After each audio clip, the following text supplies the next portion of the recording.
আজকে আমি বানাবো ছানার ডালনা, সম্পূর্ণ নিরামিষ। তো তার জন্য আমি নিয়েছি দুধটা গরম করা আছে।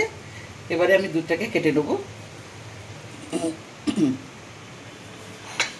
আর ইনগ্রিডিয়েন্টস কী নিয়েছি একটু বলে দিই আপনাদেরকে।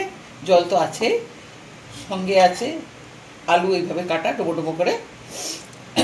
দুধটা কাটার জন্য আমি লেবু নিয়েছি, লেবু দিয়ে কাটবো। সর্ষের তেল, শুকনো লঙ্কা, তেজপাতা, গোটা জিরে, কালো জিরে। আজকে আমি গুঁড়ো মশলা দিয়েই রান্না করব। লঙ্কার গুঁড়ো, জিরের গুঁড়ো আর আদা বাটা, চিনি, হলুদ। লেবু রসটা আমি বের করে নিচ্ছি, রসটা আমি মিশিয়ে দিচ্ছি।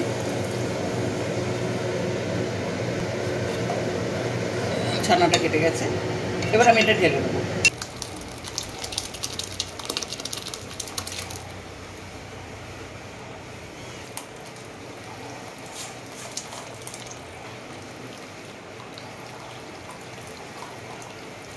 ছানাটা ঢেলে নিচ্ছি,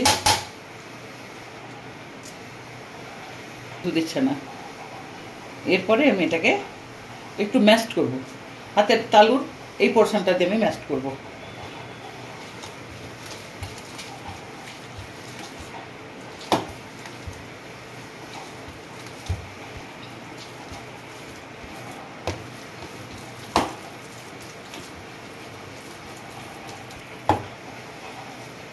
আমার ম্যাশ করা হয়ে গেছে। দেখুন, আগে যেমন ছানাটা কাটা কাটা অবস্থায় ছিল, এখন দেখুন ঠিক রসগোল্লা যেমন তৈরি করলে যেরকমভাবে কাটায় সেইভাবেই আমি হাতের মধ্যে এটা হাতের তালুতে ম্যাশ করে নিলাম। বন্ধুরা, একটা কথা আমি বলতে ভুলে গেছি, ওর সঙ্গে লাগবে গরম মশলা, অবশ্যই ঘি। আচ্ছা, এর মধ্যে আমি দেবো প্রথমে নুন দেবো। নুন দিলাম। এটাতে আমি হলুদ দেবো না, একটু লঙ্কার গুঁড়ো দিলাম, চিনি দিলাম, চিনি, কালো জিরে আর একটু ময়দা, সামান্য ময়দা।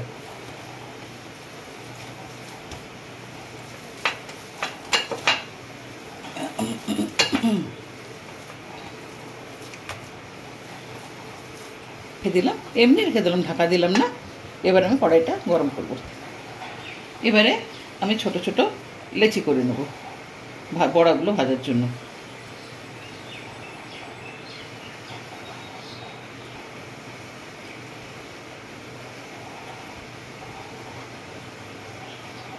ঠিক হয়ে গেছে, এবারে আমি শুধু ভাজবো। প্রথমে কড়াইতে আমি তেল গরম হয়ে গেছে, কড়াই গরম হয়ে গেছে, তেলটা দিয়ে দিই। এটা খুব অল্প তেলে ভাজতে লাগবে।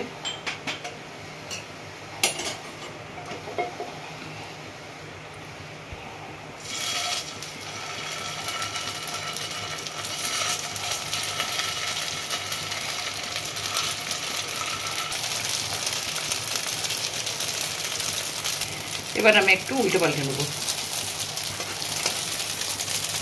এইভাবে বড়াগুলো হবে।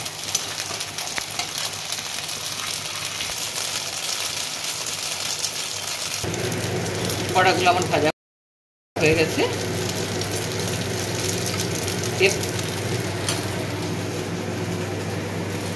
লঙ্কা একটু ফাটিয়ে দিয়ে দিচ্ছি,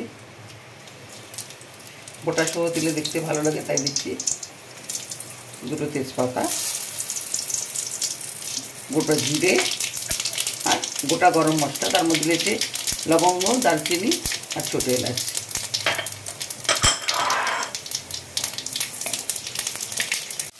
স্বাদ মতো লবণ দিচ্ছি।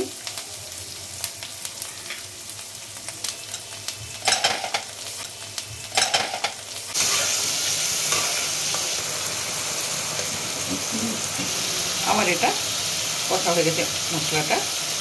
এবার আমি জল দিচ্ছি পরিমাণ মতো, যাতে আলুটা সেদ্ধ হয়ে যায়। ঢাকাটা করছি, দেখছি ঘি গরম মশলা দিলাম।